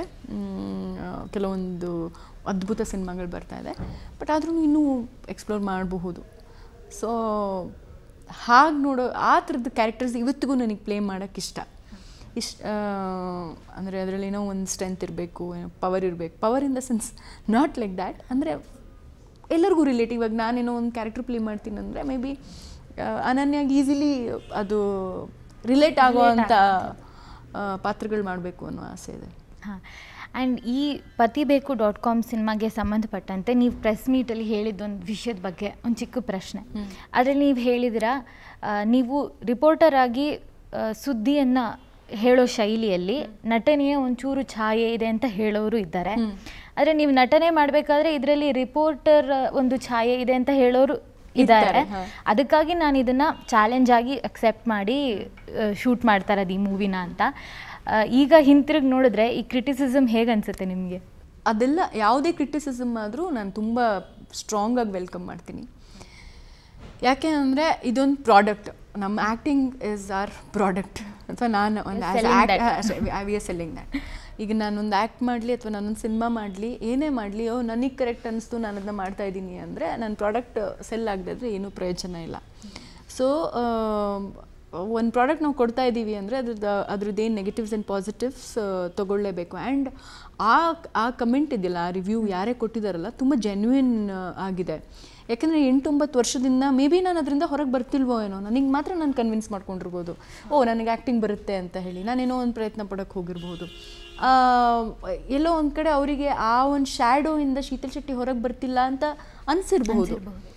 ಸೊ ಅದು ಆ್ಯಕ್ಚುಲಿ ತುಂಬ ಒಳ್ಳೆ ರಿವ್ಯೂ. ಅದು ನಿಮಗೆ ಹೆಲ್ಪ್ ಕೂಡ ಅದು ಹೆಲ್ಪ್ ಕೂಡ ಆಗುತ್ತೆ. ಇನ್ಫ್ಯಾಕ್ಟ್ ನಾನು ಫಸ್ಟ್ ಉಳಿದವರು ಕಂಡಂತೆ ಮಾಡಿದಾಗಲೇ ಒಂದು ಟ್ರೇಲರಲ್ಲಿ ನನಗೆ ವಾಯ್ಸ್ ಓವರ್ ಕೊಡಬೇಕಿತ್ತು. ಸೊ ನಮ್ಮ ಡೈರೆಕ್ಟರ್ ರಕ್ಷಿತ್ ಶೆಟ್ಟಿ ಎಲ್ಲ ತಲೆ ಚಚ್ಕೊಂಡಿದ್ದಾರೆ, ಇದು ಏನು ಬರೀ ನ್ಯೂಸ್ ಬರ್ತಾ ಇದೆ, ಇವ್ರು ವಾಯ್ಸ್ ಓವರ್ ಕೊಡಬೇಕು ಅಂತ ಅಂದಾಗ ಅಂದರೆ ನಾವು ಡಬ್ ಮಾಡಬೇಕು ಅನ್ನೋ ಆಗಲೂ ನಾವು ಡೈಲಾಗ್ಸ್ ಹೇಳಬೇಕು ಅನ್ನೋ ಆಗಲೂ ಸೊ ನಮಗೆ ನ್ಯೂಸ್ ಆ್ಯಕ್ಸೆಂಟ್ ಬಂದೇ ಬರುತ್ತೆ. ಅದು ಯಾಕೆಂದರೆ 9 ವರ್ಷ ಅದು ಹಂಗೆ ಕೂತಿದೆ ನಮಗೆ ತಲೆಯಲ್ಲಿ. ಸೊ ಅದರಿಂದ ಹೊರಗಡೆ ಬರಬೇಕು ಅಂದರೆ ಒಂದು ದೊಡ್ಡ ಮಟ್ಟಿನ ಪ್ರಯತ್ನ ಬೇಕು. patibeku.com ನಾನು ಆ ಥರದ ಪ್ರಯತ್ನ ಮಾಡಿದ್ದೀನಿ. ಒಂಚೂರು ಹೊರಗಡೆ ಬಂದು ಏನೋ ಒಂದು ಮಾಡೋ ಪ್ರಯತ್ನ ಮಾಡಿದ್ದೀನಿ. ಇದೆಲ್ಲದರ ಮಧ್ಯ ನೀವು ಒಂದು ಕನ್ನಡದ ಬಿಗ್ಗೆಸ್ಟ್ ರಿಯಾಲಿಟಿ ಶೋ ಅಂತಲೇ ಹೇಳ್ಬೋದು, ಬಿಗ್ ಬಾಸ್ ಸೀಸನ್ 4 ನೀವು ಸ್ಪರ್ಧಿಸಿದ್ರಿ. ಇದೊಂದು ದೊಡ್ಡ ಮನೆ, ಅಲ್ಲಿಗೆ ಹೋಗಿ ಪಾರ್ಟಿಸಿಪೇಟ್ ಮಾಡಬೇಕು ಅನ್ನೋದಕ್ಕೆ ಯಾವ್ದಾದ್ರು ಒಂದು ಬಲವಾದ ಕಾರಣ ಇತ್ತಾ? ನಾನು ಫಸ್ಟು ಅಂದರೆ ಒಂದೇನು ಬಲವಾದ ಕಾರಣ ಇತ್ತು ಅಂದರೆ ತುಂಬ ಪ್ರಾಕ್ಟಿಕಲ್ ರೀಸನ್ ಏನಂದರೆ ನನ್ನ ಹತ್ರ ಮಾಡೋಕ್ಕೇನು ಕೆಲಸ ಇರಲಿಲ್ಲ ಅವಾಗ. ಆವಾಗ ತುಂಬ ಪ್ರಾಕ್ಟಿಕಲಾಗಿ ಹೇಳಬೇಕು ಅಂದರೆ ತುಂಬ ದೊಡ್ಡ ಮಟ್ಟ ನಾನು ಇಲ್ಲಿ ಇರಲೇಬೇಕು, ನಾನು ಇಲ್ಲಿ ಇಲ್ಲದೇ ಇದ್ದರೆ ಅಂದರೆ ಹೊರಗಡೆ ಇರಲೇಬೇಕು, ಇಲ್ಲದೇ ಇದ್ರೆ ಏನೋ ಒಂದು ದೊಡ್ಡ ಪ್ರಳಯ ಆಗಿಬಿಡುತ್ತೆ ಅನ್ನೋ ಥರದ್ದು ಏನಿರಲಿಲ್ಲ. ಹೋಗ್ಬೋದಿತ್ತು ನಾನು ಬಿಗ್ ಬಾಸಲ್ಲಿ 3 ತಿಂಗಳು. ಸೊ ಅದಕ್ಕೆ ಹೋದೆ. That is a practical reason. Second, ನನಗೆ ನನ್ನ ವ್ಯಕ್ತಿತ್ವಕ್ಕೆ ಬಿಗ್ ಬಾಸ್ ಸೂಟ್ ಆಗುತ್ತಾ ಅನ್ನೋದು ನನ್ನ ಫಸ್ಟಿಂದನೂ ನನಗೊಂದು ಕ್ವೆಶ್ಚನ್ ಮಾರ್ಕ್ ಇತ್ತು. ನಾನು ಸ್ವಲ್ಪ ಅಂದರೆ ರಿಯಲಿಸ್ಟಿಕ್ಕಾಗಿ ಇರೋಕ್ಕೆ ಇಷ್ಟಪಡ್ತೀನಿ. ತುಂಬ ಸಲ ಆಗಲ್ಲ, ಬಟ್ ಇರೋಕ್ಕೆ ಇಷ್ಟಪಡ್ತೀನಿ ರಿಯಲಿಸ್ಟಿಕ್ಕಾಗಿ ಬದುಕೋಕ್ಕೆ. ಸೊ ನನ್ನ ಯಾವುದೇ relationship and friendship it is like ತುಂಬ ಟ್ರೂ ಆಗಿ ಇಡೋಕ್ಕೆ ಇಷ್ಟಪಡ್ತೀನಿ. ಅವರೆಲ್ಲ ನನ್ನ ನೆಗೆಟಿವ್ ಸೈಡ್ಸ್ ನೋಡಿಬಿಟ್ಟು ನನ್ನ ಜೊತೆಲಿದ್ದೀರಾ ಇರಿ, ಇಲ್ಲ ಅಂದರೆ ಇಟ್ಸ್ ಓಕೆ. ಅವ್ರದ್ದು ಎಲ್ಲ ನೆಗೆಟಿವ್ ಸೈಡ್ಸ್ನ ನೋಡಿಬಿಟ್ಟು ನಾನು ಇರೋಕ್ಕೆ ಇಷ್ಟಪಡ್ತೀನಿ. ಇರಲ್ಲ ಅಂತ ನಾನು ಯಾವತ್ತೂ ಯಾವ ರಿಲೇಷನ್ಶಿಪ್, ಯಾವ ಫ್ರೆಂಡ್ಶಿಪ್, ಯಾವುದ್ರಿಂದ ಹೊರಗೆ ಬಂದಿಲ್ಲ. ಸೊ ಹಾಗಾಗಿ ನನಗೆ ಅಲ್ಲಿ ರಿಯಲ್ ಟೈಮ್ ರಿಲೇಷನ್ಶಿಪ್ ಅಥವಾ ರಿಯಲ್ ಟೈಮ್ ಫ್ರೆಂಡ್ ಯಾವುದಾದ್ರು ಒಂದು ಮಾಡ್ಕೊಳಕ್ಕಾಗತ್ತಾ, ಅಥವಾ ನಾನಿರೋ ರೀತಿಗೆ ಆ ವೇದಿಕೆ ಅಥವಾ ಅಲ್ಲಿಂದ ಹೊರಗಡೆ ಇರೋಂಥ ಆಡಿಯನ್ಸ್ ಅರ್ಥ ಮಾಡ್ಕೊತಾರ ಅಂತ ಇತ್ತು. ಸುಮ್ಮನೆ ಹಿಂಗೆ ಫ್ರೆಂಡ್ಸ್ ಹತ್ರ ಎಲ್ಲ ಮಾತಾಡಿದಾಗ ನೀವಲ್ದೆ ಮತ್ತೆ ಇನ್ಯಾರು ಹೋಗೋದು, ನೀವೇ ಹೋಗ್ಬೇಕಾಗಿರೋದು, ಹೋಗಿ ಅಂದರು. ನಾ ಹಾಳು ಮಾಡೋದೆಲ್ಲ ಫ್ರೆಂಡ್ಸ್ ಯೂಶ್ವಲಿ, ನಿಮಗೆ ಕರೆಕ್ಟಾಗಿರೋದು ಬಿಗ್ ಬಾಸು ಹೋಗಿ ಅಂತ ಅಂದರು. ಸರಿ ಅಂದ್ಕೊಂಡು ಅದಕ್ಕೆ ಅಂದರೆ ಓಕೆ ಸರಿ ಹಾಗಾದ್ರೆ ಒಂದು ಟ್ರೈ ಮಾಡೋಣ ಅಂತ. ಆಮೇಲೆ ಹಿಂಗೆ ಥಿಂಕ್ ಮಾಡಿದೆ ನಾನಂದರೆ, ನಿನ್ಗೆ 10 season Bigg Boss 10 season 20 season ಆದ್ರೂ ನಿನಗೆ ಇಡೀ ಕರ್ನಾಟಕದಲ್ಲಿ ಸಿಗೋ ಚಾನ್ಸು ಒಂದು 300 ಜನ maximum, more than that a little, ಒಂದು 500 ಜನನೇ ತೊಗೊಳ್ಳಿ. 500 ಜನಕ್ಕೆ ಸಿಗೋ ಚಾನ್ಸಲ್ಲಿ ನಾನೊಬ್ಳು. ಕೋಟಿ ಜನಗಳಲ್ಲಿ ಇವಾಗಂತೂ ಕಾಮನರ್ಸ್ ಎಲ್ಲ ಎಂಟ್ರಿ ಕೊಡ್ತಾ ಇದ್ದಾರೆ. ಸೊ ಎಲ್ಲರೂ ಕೌಂಟ್ ಮಾಡ್ಬೋದು ಇವಾಗ. ಸೊ ಅಷ್ಟು ಜನರ ಮಧ್ಯದಲ್ಲಿ ನನಗೆ ಒಬ್ಳಿಗೆ ಆ ಎಕ್ಸ್ಪೀರಿಯನ್ಸಿಗೆ ಸಿಗ್ತಾ ಇದೆ ಚಾನ್ಸು ಅಂದರೆ ಏನಕ್ಕೆ ತೊಗೊಳ್ಬಾರ್ದು? ಏನೋ ಒಂದಂತೂ ಸಿಗುತ್ತೆ ನಮಗೆ, ಏನೋ ಒಂದು ಕಲ್ತ್ಕೊಂಡು ಬರ್ತೀವಿ. ಏನಿಲ್ಲ ಅಂದ್ರೂ ಅಟ್ಲೀಸ್ಟ್ ಏನೋ ಒಂದಷ್ಟು ಲೆಸನ್ಸ್ ಆದರೂ ಕಲ್ತ್ಕೊಂಡು ಬರ್ತೀನಿ. ಸೊ ಹಾಗಾಗಿ ಹೋಗೋಣ, ನೋಡೋಣ. ಮತ್ತು ಬಿಗ್ ಬಾಸಿಗೆ ಹೋಗೋದಕ್ಕೆ ಒಂದು ಲೆವೆಲ್ ಆಫ್ ಗಟ್ಸ್ ಅಂತೂ ಬೇಕು. ಅಂದರೆ ಓಕೆ ನಾನು ಹಿಂಗಿದ್ದೀನಿ, ನಾನು ನೋಡಿ ಜಡ್ಜ್ ಮಾಡಿ ಅನ್ನೋ ಒಂದು ಗಟ್ಸ್ ಡೆಫಿನೆಟ್ಲಿ ಅಲ್ಲಿರೋವಂಥ ಯಾರೇ ಹೋಗಿರ್ಬೋದು, ಅವ್ರಿಗೆಲ್ಲರಿಗೂ ಆ ಗಟ್ಸ್ ಇದೆ. So I think Bigg Boss ಆ ಥರದ್ದೊಂದು ಜರ್ನಿ, ಹಂಗೆ ತೊಗೊಂಡಿದ್ದ ಡಿಸಿಷನ್ ಅದು. It was amazing. Bigg Boss contestant ಆಗಿ ಆ ಜರ್ನಿ ಇದೆಯಲ್ಲ, ಅದು ಸೂಪರ್. ಅದು ಲೈಫ್ ಇಡೀ ಮರೆಯೋಕ್ಕಾಗಲ್ಲ, ಚೆನ್ನಾಗಿರುತ್ತೆ. ಆ ಹೋಲ್ ಎಕ್ಸ್ಪೀರಿಯನ್ಸೇ ಕಂಪ್ಲೀಟಾಗಿ ನೆನಪಿರುತ್ತೆ ನಮಗೆ, ಫಸ್ಟ್ ಎಂಟರ್ ಆದಾಗಿಂದ ಹೊರಗಡೆ ಬರೋವರೆಗೂ. ನೀವು ನಮ್ಮ ಜೊತೆ ಹಂಚ್ಕೋಬೋದಂತ ಯಾವ್ದಾದ್ರು ಒಂದು ತುಂಬ ಮುಖ್ಯವಾದ ವಿಷಯ ನೀವಲ್ಲಿ ಕಲ್ತಿದ್ದೋ ಅಥವಾ ನೋಡಿದ್ದೋ ಅಥವಾ ತಿಳ್ಕೊಂಡಿದ್ದೋ? ಆ್ಯಕ್ಚುಲಿ ಬಿಗ್ ಬಾಸ್ ಏನಂದರೆ ಒಂದು miniature of our real life ಅಷ್ಟೇ. ಸೊ ಯೂಶ್ವಲಿ ನಾನು ಏನು ಕಲ್ತ್ಕೊಂಡೆ ಅಂತ ಹೇಳ್ತೀನಿ. ಇನ್ಸಿಡೆಂಟ್ಸು ಹೆಂಗಿದ್ರು ನಿಮಗೆ ಆನ್ಲೈನ್ ಇದೆ, ಇಟ್ ಈಸ್ ದೇರ್. ಏನಂದರೆ ಅಲ್ಲಿ ಕ್ಯಾರೆಕ್ಟರ್ಸು ಯೂಶ್ವಲಿ ಹೀಗೆ ಎದುರುಗಡೆ ಒಂದು ಹಿಂದೆ ಒಂದು ಆ ಥರ ಹೇಳ್ತಾ ಇಲ್ಲ ನಾನು. ಈಗ ಯೂಶ್ವಲಿ ನಾವು ಕೆಲವು ಸಲ ಫೇಸ್ ವ್ಯಾಲ್ಯೂ ತೊಗೊಳ್ತೀವಿ, ಇಮೋಷನಲ್ ವ್ಯಾಲ್ಯೂ ಏನೇನೋ ತೊಗೊಂಡು ಒಂದಷ್ಟು ವ್ಯಕ್ತಿಗಳಿಗೆ ಕ್ಲೋಸ್ ಆಗ್ತೀವಿ, ಫ್ರೆಂಡ್ಶಿಪ್ ಮಾಡ್ಕೊತೀವಿ, ಇದೆಲ್ಲ ಮಾಡ್ಕೊತೀವಲ್ವ. ಸೊ ಅಲ್ಲಿ ನಮಗೆ ಆ್ಯಕ್ಚುಲಿ ನಾವು ಎಷ್ಟು ಯೂಶ್ವಲಾಗಿ ಡಿಸಿಷನ್ಸ್ ತೊಗೊಳೋದಕ್ಕೆ ಅಥವಾ ಒಂದು ರಿಲೇಷನ್ಶಿಪ್ ಫಾರ್ಮ್ ಮಾಡ್ಕೊಳ್ಳೋದಕ್ಕೆಲ್ಲ ಎಷ್ಟು ಫೂಲಿಶ್ ಡಿಸಿಷನ್ಸ್ ತೊಗೊಳ್ತೀವಿ ಅನ್ನೋದು ನಾವು ಆ್ಯಕ್ಚುಲಿ ನಾವು ಅಂದ್ಕೊಂಡಿರ್ತೀವಿ. ನಾನು ಎಷ್ಟು ಅನಲೈಸ್ ಮಾಡಿಬಿಟ್ಟು ಇವರೊಟ್ಟಿಗೆ ಫ್ರೆಂಡ್ಶಿಪ್ ಮಾಡಿದೆ ಅಂತ, ಈ ಫ್ರೆಂಡ್ಶಿಪ್ ನನಗೆ ಲೈಫ್ ಲಾಂಗ್ ಖಾಯಂ ಗ್ಯಾರಂಟಿ, ಈ ಥರ ಎಲ್ಲ ನಮಗೆ ನಾವು ಅಂದ್ಕೊಂಡಿರ್ತೀವಿ ಅಷ್ಟೇ. ಬಟ್ ಸೀನೇ ಬೇರೆ ಇರುತ್ತೆ ಹೊರಗಡೆಯಿಂದ, ಅಂದರೆ ಲಾರ್ಜರ್ ಪರ್ಸ್ಪೆಕ್ಟಿವಲ್ಲಿ ಬೇರೆಯೇ ಇರುತ್ತೆ. ಸೊ ಅದು ತುಂಬ ಚೆನ್ನಾಗಿ. ಆಮೇಲೆ ಬಿಗ್ ಬಾಸಲ್ಲಿ ಏನಂದರೆ ನಾವು ಒಂಥರ ಒಳಗಡೆ ಏನೇನೋ ಬಿಹೇವ್ ಮಾಡ್ತಿರ್ತೀವಿ, ಹೊರಗಡೆ ಅದು ಬೇರೆಯೇ ಆಟ ಥರ ಕಾಣಿಸ್ತಿರುತ್ತೆ. ಸೊ ಲೈಫು ಹಾಗೆ ಅಲ್ವಾ, ನಾವೆಲ್ಲೋ ಒಂದು ಕಡೆ ಒಂದು ಚಿಕ್ಕ ಇದರಲ್ಲಿ ಅಂದ್ಕೊಂಡು ಕೂತಿರ್ತೀವಿ, ಅದು ಹೊರಗಡೆ ಇನ್ನೊಂದು ಥರ ಡಿಸ್ಪ್ಲೇ ಆಗ್ತಿರುತ್ತೆ. ಸೊ ಆ ಥರ ಎಲ್ಲ ನೋಡೋಕೆ ಹೋದರೆ ಬಿಗ್ ಬಾಸ್ ಒಂದು ಅದ್ರದ್ದು ಕಾನ್ಸೆಪ್ಟೇ ಅಮೇಝಿಂಗ್. ಅದು ಕಾನ್ಸೆಪ್ಟ್ ಡೆಫಿನೆಟ್ಲಿ ಅನಿಸುತ್ತೆ. ಇದಾದ ನಂತರ ಇವಾಗ ನೀವು ನಿರ್ದೇಶನಕ್ಕೆ ಹೆಜ್ಜೆ ಇಟ್ಟಿದ್ದೀರಾ. ಅಂದರೆ ಚಿತ್ರಕಥೆ ಬರೆಯೋದೇ ಒಂದು ತುಂಬ ವಿಭಿನ್ನವಾದ ಕಲೆ, ಆದರೆ ಒಂದು ಡೈರೆಕ್ಷನ್ ಕೂಡ it's a hole new ball game. ನಿಮಗೆ ಅದೊಂದು ಫಿಲಮ್ ಲ್ಯಾಂಗ್ವೇಜ್ದ ನಾಲೆಡ್ಜ್ ಇರಬೇಕು, because visual story telling has its own kind of grammar. ನಿಮಗೆ ನಿರ್ದೇಶನ ಮಾಡಬೇಕು ಅಂತ ಒಂದು ಡಿಸಿಷನ್ ತೊಗೊಳ್ಳೋದಕ್ಕೆ ಏನಾದ್ರು ಕಾರಣ ಇತ್ತಾ, ಅಥವಾ ನಿಮಗೆ ಯಾವ ರೀತಿಯ ಆಸಕ್ತಿ ಇತ್ತು ಡೈರೆಕ್ಷನ್ ಕಡೆಗೆ? ಅಂದರೆ ಸಿನಿಮಾ ಆ್ಯಕ್ಟ್ ಮಾಡ್ತಾಯಿದ್ದೆ. ಮೇ ಬಿ ಈ ಒಂದು ಸಲ ನನಗೆ ಮಧ್ಯದಲ್ಲಿ ಒಂದು ಚಿಕ್ಕ ಆಕ್ಸಿಡೆಂಟ್ ಇನ್ ದ ಸೆನ್ಸ್ ಕಾಲು ಮುರಿದು ಹೋಗ್ಬಿಡ್ತು ನಂದು. ಸೊ ಆಲ್ಮೋಸ್ಟ್ 7-8 ಮಂತ್ಸ್ 9 ಮಂತ್ಸ್ ನಾನು ಮನೇಲಿ ಕೂತ್ಕೊಳ್ಬೇಕಾಗಿ ಬಂತು. ಸೊ ನಾನು ಒಂದು ಕಂಪ್ನಿನೂ ಮಾಡಿದ್ದೀನಿ, ಬೇಸಿಕ್ಲಿ ಮೀಡಿಯಾ ಮನೆ ಅಂತ ಹೇಳಿ. ಸೊ ಅಲ್ಲಿಂದೆಲ್ಲದು ಶಟ್ ಡೌನ್ ಮಾಡಿ I had to take rest. ಆ ಥರದೊಂದು ಟೈಮು, ಅಂದರೆ ಎಲ್ಲ ಥರದಲ್ಲೂ ಒಂದು career down, emotionally down, physically down, ಎಲ್ಲದು ಒಂದು ಡೌನ್ ಫೇಸ್ ಇರುತ್ತಲ್ಲ, ಆ ಥರದ್ದು ಎಲ್ಲರಿಗೂ ಬರುತ್ತೆ, ನನಗೂ ಬಂದಿದೆ. ಸೊ ಆ ಥರದ್ದೊಂದು ಫೇಸಲ್ಲಿದ್ದೆ. ಸೊ ಆವಾಗ ಸುಮ್ಮನೆ ಹೀಗೆ ಒಂದು ಹುಟ್ಟಿದಂಥ ಕತೆ ವಿಂಡೋ ಸೀಟು, ಇದನ್ನು ಹಿಂಗೆ ಮಾಡಬೇಕು ಅಂದರೆ ಹೀಗೊಂದು ಕತೆ ಫಾರ್ಮ್ ಆಯ್ತು ನನ್ನ ತಲೆಯಲ್ಲಿ. ಬಂದ ತಕ್ಷಣ ನನ್ನ ಕೆಲವು ನಿರ್ದೇಶಕರು ಸ್ನೇಹಿತ ಬಳಗ ಇದೆ. ಸೊ ಅಲ್ಲಿ ಹೇಳಿದೆ ನಾನು, ಇದು ನೋಡಿ ಹಿಂಗೊಂದು ಕತೆ ಬಂದಿದೆ ನನಗೆ ಅಂತ. ಎಲ್ಲರೂ ಅಮೇಝಿಂಗು, ಸೂಪರಾಗಿದೆ ಕತೆ ಅಂತೆಲ್ಲ ಅಂದ್ಬಿಟ್ರು. ನಾನು ಹಂಗಾರೆ ಸೂಪರಾಗಿದೆ, ನೀವು ಯಾರಾದರೂ ಸಿನಿಮಾ ಮಾಡಿ ಹಾಗಾದರೆ ಅಂತ ಅಂದೆ. ಅದಕ್ಕೆ ನೀವು been doing this from long time, ನೀವೊಂದು ಕಂಪ್ನಿ ನಡೆಸ್ತಾ ಇದ್ದೀರಾ, ಅದು ವಿಜುವಲಿ ಅಂದರೆ ನನ್ನ ಕಂಪ್ನಿ ಇದ್ದಿದ್ದು ವಿಡಿಯೋ ಪ್ರೊಡಕ್ಷನ್ ಹೌಸು. ಸೊ ಇದೇ ಕಂಪ್ನಿ ನಡೆಸ್ತಾ ಇದ್ದೀರಾ, ಸೊ ನಿಮಗೊಂದು ಸ್ವಲ್ಪ ಸೆನ್ಸ್ ಇರುತ್ತೆ, ಡಾಕ್ಯುಮೆಂಟ್ರೀಸ್ ಮಾಡಿದ್ದೀರಾ, ಸೊ ಬ್ಯಾಕ್ ಸ್ಕ್ರೀನ್ ವರ್ಕ್ ಮಾಡಿದ್ದೀರಾ. So maybe I think you should try direction ಅಂತ, ಸಿನಿಮಾ ಮೂವಿ ಮೇಕಿಂಗ್ ಅಂತ ಟ್ರೈ ಮಾಡಬೇಕು ಅಂತ ಒಂದು ಒಪಿನಿಯನ್ ಫಾರ್ಮ್ ಆಯಿತು. ಸೊ ಅಲ್ಲಿಂದ ಅದೊಂದು ಹುಳ ತಲೆಯಲ್ಲಿ ಬಿಟ್ಕೊಂಡು ಆಲ್ಮೋಸ್ಟ್ ಅದ್ರ ಟುವರ್ಡ್ಸ್ ಇದು ಬಿಗ್ ಬಾಸ್ಗಿಂತ ಮುಂಚೆ ಆಗಿರೋದು ಇದು. Okay. So script writing plus ಅಂದರೆ ಇದೊಂದು ಕಾನ್ಸೆಪ್ಟ್ ಥರ ಬಂದಿರೋದೆಲ್ಲ ಬಿಗ್ ಬಾಸ್ಗಿಂತ ಮುಂಚೆ. ಬಟ್ ಆ ಕಾನ್ಸೆಪ್ಟ್ ಇವಾಗ ನಾವು ತುಂಬ ಅಪ್ಗ್ರೇಡ್ ಮಾಡಿದ್ದೀವಿ. ಅಂದರೆ ನಮ್ಮ ಟೀಮ್ ಫಾರ್ಮ್ ಆಯಿತು, ಪ್ರೊಡಕ್ಷನ್ ಸಿಕ್ತು, ಇದೇ ಥರ ಅಂದರೆ ಆ್ಯಕ್ಟರ್ಸ್ ಬಂದರು. ಸೊ ಹೀಗೆಲ್ಲ ಆದಾಗ ಅವರಿಗೆಲ್ಲ ಸರಿಯಾಗಿ ಅಂದರೆ ನನ್ನ ಸಿನಿಮಾ ನನ್ನ ತಲೆಯಲ್ಲಿ ಇದ್ದಿದ್ದ ಸ್ಕೇಲ್ಗಿಂತ ಚೆನ್ನಾಗಾಯಿತು, ದೊಡ್ಡದಾಯಿತು. ಸೊ ಮತ್ತು ಅಗೇನ್ ಆ ವಿಷಯದಲ್ಲೂ ನಾನು ಲಕ್ಕಿ ಅನಿಸುತ್ತೆ. ಸೊ ಎಲ್ಲ ಒಂದು 5-6 ವರ್ಷ ತೊಗೊಂಡಿದೆ, 6 years ತೊಗೊಂಡಿದ್ದೆ ನಾನು. 2015 ಬರೆದಿರೋದು. ಒಂದು 5 ವರ್ಷ ಟೈಮ್ ತೊಗೊಂಡಿದ್ದೆ. ಬಟ್ ಅಷ್ಟು ಕೆಲವ್ರಿಗೆ ಅದು ಆಗಲ್ಲ. ತುಂಬ ಟ್ರೈ ಮಾಡಿ ತುಂಬ ಟ್ಯಾಲೆಂಟೆಡ್ ಎಲ್ಲ ಇರೋ ಅಂಥವ್ರಿಗೂ ಕೆಲವು ಸಲ ಪ್ರೊಡಕ್ಷನ್ ಸಿಗಲ್ಲ. ಸೊ ಆ ಥರ ಎಲ್ಲ ನೋಡೋಕ್ಕೋದ್ರೆ ಆ ವಿಷಯದಲ್ಲೂ ನಾನು ದೇವರಿಗೆ ಥ್ಯಾಂಕ್ಸ್ ಹೇಳಬೇಕು. ಆಗ್ತಾ ಬಂತು ನಂದಂದರೆ ಎಲ್ಲೂ ಸ್ಟಾಪ್ ಆಗಿಲ್ಲ. ಒಂದು ಒಳ್ಳೆ ಟೀಮ್ ಫಾರ್ಮ್ ಆಯಿತು. ಟೀಮ್ ಫಾರ್ಮ್ ಆಗಿ ನಾವು ಹೋಗಿ ನಿರೂಪ್ ಭಂಡಾರಿಗೆ ಸ್ಟೋರಿ ಹೇಳಿದ್ವಿ, ನಿರೂಪು ಒಪ್ಕೊಂಡ್ರು, ಹೀರೋಯಿನ್ಸ್ ಒಪ್ಕೊಂಡ್ರು, ಅದಕ್ಕೆ ಬೇಕಾಗಿರೋ ಅಂಥ ಎಲ್ಲ caste, crew members and technicians ಎಲ್ಲರೂ ಅಮೇಝಿಂಗ್ ನಮ್ಮ ವಿಂಡೋ ಸೀಟ್ ಟೀಮಲ್ಲಿ. ಅದೆಲ್ಲ ಫಾರ್ಮ್ ಆಗ್ತಾ ಬಂತು. So maybe I think ಅದಕ್ಕೆ ಅಂದರೆ ವಿಂಡೋ ಸೀಟ್ ಇನ್ನೂ ರಿಲೀಸ್ ಆಗಿಲ್ಲ, ಬಟ್ ನಾನು ಹೇಳ್ತೀನಿ ನಿಮಗೆಲ್ಲರಿಗೂ ಇಷ್ಟ ಆಗುವಂಥ ಒಂದು ಸಿನಿಮಾ. ಅದು ಚೆನ್ನಾಗಿದೆ, ಅಂದರೆ it is a neat movie. ಹೆಸರೇ ವಿಂಡೋ ಸೀಟ್ ತುಂಬ ವಿಭಿನ್ನವಾಗಿದೆ. ಅಂದರೆ ನಾವು ಇವಾಗ ಟ್ರೈನಲ್ಲಿ ಜರ್ನಿ ಮಾಡಬೇಕಾದ್ರೂ, ಬಸ್ಸಲ್ಲಿ ಜರ್ನಿ ಅಥವಾ ಏರೋಪ್ಲೇನೇ ಇರ್ಬೋದು, ಅದೊಂಥರ ಮೋಸ್ಟ್ ಪ್ರಿಫರ್ಡ್ ಸೀಟ್.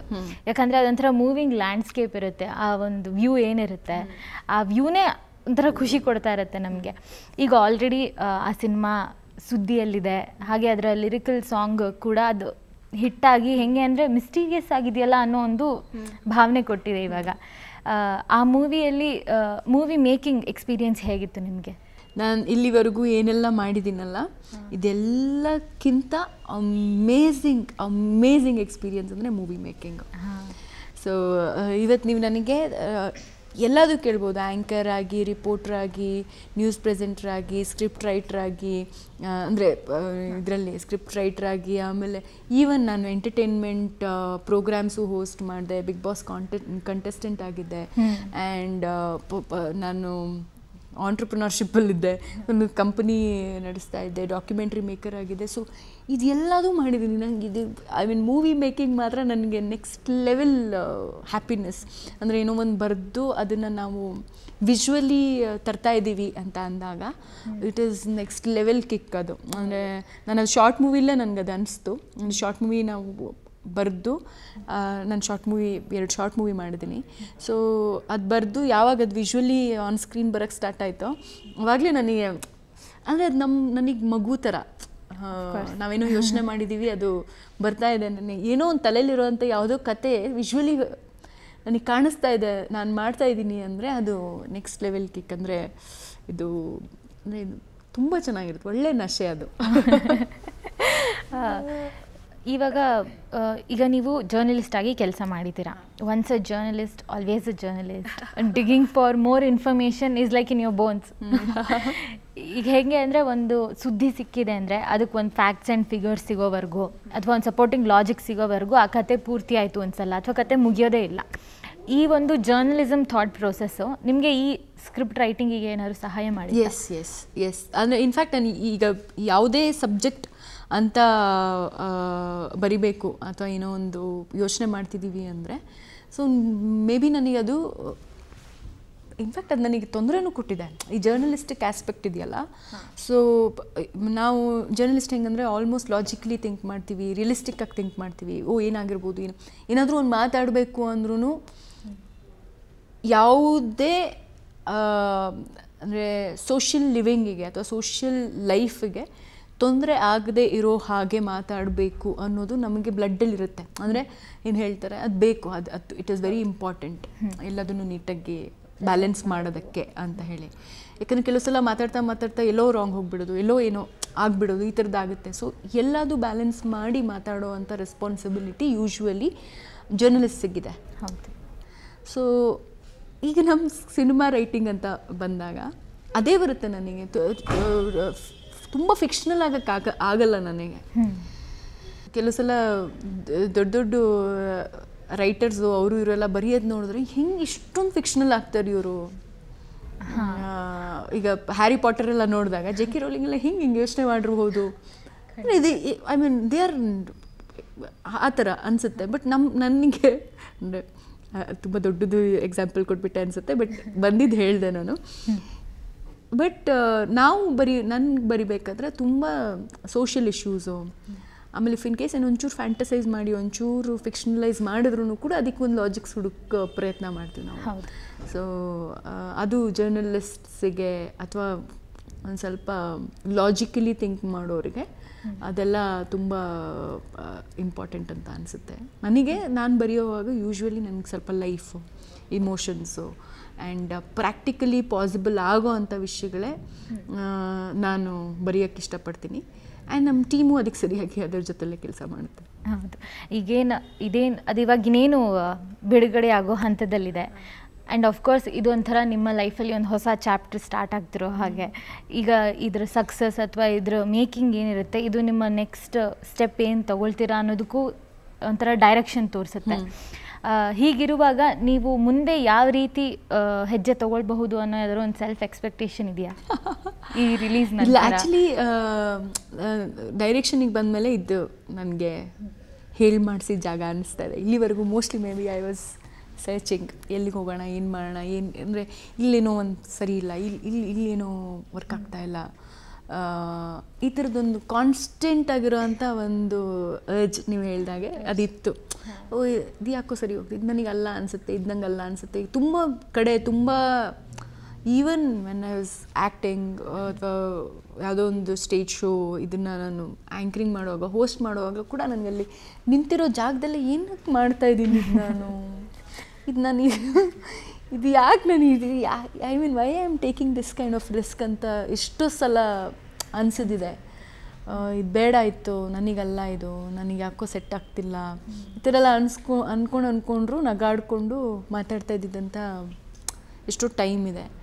ಬಟ್ ಇದೊಂದೇ ಜಾಗ ನನಗೆ ರೀಚ್ ಆದೆ, ನನ್ನ ಮನೇಲಿದ್ದೀನಿ ಅನ್ನೋ ಥರ ಅನ್ನಿಸ್ತಾ ಇದೆ. ಅಂದರೆ ಏನೋ ಒಂದು ಸ್ಟೋರಿ ಅಥವಾ ಯಾವುದೋ ಒಂದು ಸೀನು ಅದು ಕ್ರಿಯೇಟ್ ಆದಂಗೂ ಸಿಗೋವಂಥ ಖುಷಿ ಇದೆಯಲ್ಲ, ಅದು ನೆಕ್ಸ್ಟ್ ಲೆವೆಲ್. ಸೊ ಎಲ್ಲರೂ ಎಲ್ಲ ಹೆಣ್ಮಕ್ಳು ಸ್ಪೆಷಲಿ ಇದ್ರ ಬಗ್ಗೆ ಥಿಂಕ್ ಮಾಡಬೇಕು ಅಂತ ನನಗೆ ಖುಷಿ ಕೊಡುತ್ತೆ, ಅವರಿಗೆ ಅನಿಸ್ತಾ ಇದೆ ಅದು. Definitely. Now that you have started creating movies, ನಿಮಗೆ ಯಾವ ರೀತಿಯ ಒಂದು ಕಾಂಟೆಂಟ್ ಇರ್ಬೋದು ಅಥವಾ ಒಂದು ಸ್ಟೋರಿ ಟೆಲ್ಲಿಂಗ್ ಫ್ರೇಮ್ ವರ್ಕ್ ಇರಬಹುದು ಅಥವಾ ಒಂದು ನರೇಟಿವ್ ಸ್ಟೈಲ್ಸ್, ಯಾವ ಥರದ್ದು ಮುಂದಿನ ನಿಮ್ಮ ಪ್ರಾಜೆಕ್ಟ್ಸಲ್ಲಿ ಎಕ್ಸ್ಪ್ಲೋರ್ ಮಾಡಬೇಕು ಅನ್ನೋ ಪ್ಲ್ಯಾನ್ ಏನಾದ್ರು ಇದೆಯಾ? ಯೂಶ್ವಲಿ ಅಂದರೆ ಇವಾಗ ಮತ್ತು ನೆಕ್ಸ್ಟು ಸ್ವಲ್ಪ ಡಾರ್ಕ್ ಸಬ್ಜೆಕ್ಟ್ ಬರೆಯುವಂಥ ಪ್ರಯತ್ನ ಅಂದರೆ ಬರಿತಾನೆ ಅದೇ ಥರದ್ದೇ ಬರ್ತಾ ಇದೆ. ಮೇ ಬಿ ಹ್ಯೂಮರು, ಫ್ಯಾಮಿಲಿ, ಈ ಥರದ್ದು ವಿಷಯಗಳನ್ನ ಎಕ್ಸ್ಪ್ಲೋರ್ ಮಾಡಬೇಕು. ಅದು and again it is going out of our ಇದು ಕಂಫರ್ಟ್ ಝೋನ್. ಅಂದರೆ ಇಲ್ಲಿ ಹಿಂಗೆ ಬರಿತಾ ಇದ್ದೀನಿ ಇವಾಗ. ಐ ಮೀನ್ ಥ್ರಿಲ್ಲರ್ ಜಾನ್ರ್ ಆಗಿರ್ಬೋದು ಅಥವಾ ಇನ್ವೆಸ್ಟಿಗೇಷನ್ ರಿಲೇಟೆಡ್ ಸ್ಟೋರೀಸ್ ಆಗಿರ್ಬೋದು, ಇದೆಲ್ಲ ನೀವು ಹೇಳಿದಾಗೆ ಜರ್ನಲಿಸ್ಟಿಕ್ ಬ್ಯಾಕ್ಗ್ರೌಂಡ್ ಇರೋದ್ರಿಂದ ಇದೆಲ್ಲ ನನಗೆ ಈಸಿಲಿ ಬರುತ್ತೆ. ಆ್ಯಂಡ್ ಅಂದರೆ ಯೂಶ್ವಲಿ ಸೋಷಿಯಲ್ ಲಿವಿಂಗಲ್ಲಿ ನಾನು ಮಾಡ್ತಾ ಇದ್ದಿದ್ದಂಥ ಸ್ಟೋರಿ, ನ್ಯೂಸ್ ಚಾನಲಲ್ಲಿ ಇದ್ದಾಗ ನೋಡ್ತಾ ಇದ್ದಿದ್ದಂಥ ಸ್ಟೋರಿ ನನಗಿನ್ನ ಈ ಥರದ್ದು ಸ್ಟೋರಿಗಳು ಮಾಡೋದಕ್ಕೆ ಪ್ರಚೋದನೆ ಕೊಡ್ತಾ ಇದೆ. ಮೇ ಬಿ ನಾನು ಆ ಥರ ವ್ಯಕ್ತಿ ಆಗಿದ್ದೀನಿ ಅನಿಸುತ್ತೆ. ಇದರಿಂದ ಹೊರಗಡೆ ಬಂದು ಆ ಕಂಫರ್ಟ್ ಝೋನಿಂದ ಹೊರಗಡೆ ಬಂದೇನಾದರೂ ಮಾಡೋಕ್ಕಾಗುತ್ತಾ ಅಂತ ಹೇಳಿ ಆ್ಯಕ್ಚುಲಿ ನೋಡಬೇಕು. ಅದು ಹೇಗಾಗುತ್ತೋ ನೋಡಬೇಕು. ಅಂದರೆ ಇಲ್ಲಿ ತನಕ ಗೊತ್ತಿಲ್ಲ ಅದ್ರ ಬಗ್ಗೆ. ಬಟ್ ಕಾಮಿಡಿ ಸಿನಿಮಾ, ಆ ಥರದ್ದು ರಾಮ್ ಕಾಮ್ಸು, ಈ ಥರದ್ದೆಲ್ಲ ಪ್ಲ್ಯಾನ್ ಮಾಡಬೇಕು ಅಂತ ಇದೆ ಮನಸ್ಸಲ್ಲಿ. ನೋಡೋಣ. ನಮ್ಮ ಕಡೆಯಿಂದ ಈಗಲೇ ಅದಕ್ಕೆ ಆಲ್ ದ ಬೆಸ್ಟ್. ಆ್ಯಂಡ್ ಇಷ್ಟೊತ್ತು ನಿಮ್ಮ ಜೊತೆ ಕೂತು ಇಷ್ಟೊಂದು ವಿಚಾರಗಳನ್ನ, ನಿಮ್ಮ ಎಕ್ಸ್ಪೀರಿಯನ್ಸಸ್ನ ಹಂಚ್ಕೊಂಡಿದ್ದು ಬಹಳ ಖುಷಿ ಕೊಟ್ಟಿದೆ. Thank you so much for your time as well. And ನಮ್ಮ ತಂಡ ಮಾಧ್ಯಮ ಅನೇಕ heartly wishes you that your film will be a grand success, especially giving the viewers a wonderful story. Thank you so much and all the best for all your future projects. Thank you so much. ಅನನ್ಯ, ಮಾಧ್ಯಮ ಅನೇಕ ಪ್ರೀತಿಯಿಂದ ಕರೆದು ಒಂದು ಒಳ್ಳೆ interview ಮಾಡಿದ್ದೀರಾ. ನಿಮಗೂ ಕೂಡ ನನ್ನ ಕಡೆಯಿಂದ ತುಂಬ ತುಂಬ ತುಂಬ ಥ್ಯಾಂಕ್ಸ್. ಮತ್ತು ನೋಡಿದ್ರೇ ಟೀಮ್ ಸೆನ್ಸಿಬಲ್ ಆಗಿದೆ, ಚೆನ್ನಾಗಿದೆ, ಏನೋ ಒಂದು ಒಳ್ಳೆ ವಿಷನ್ ಇಟ್ಕೊಂಡು ಹೊರಟಿದ್ದೀರಾ ಅಂತ ಅನ್ನಿಸ್ತಾ ಇದೆ. ನಿಮ್ಮದು ಎಲ್ಲ ಪ್ರಯತ್ನಗಳಿಗೂ ಸಕ್ಸಸ್ ಸಿಗಲಿ. All the best. Thank you so much. Thank you, Ananya. Thank you.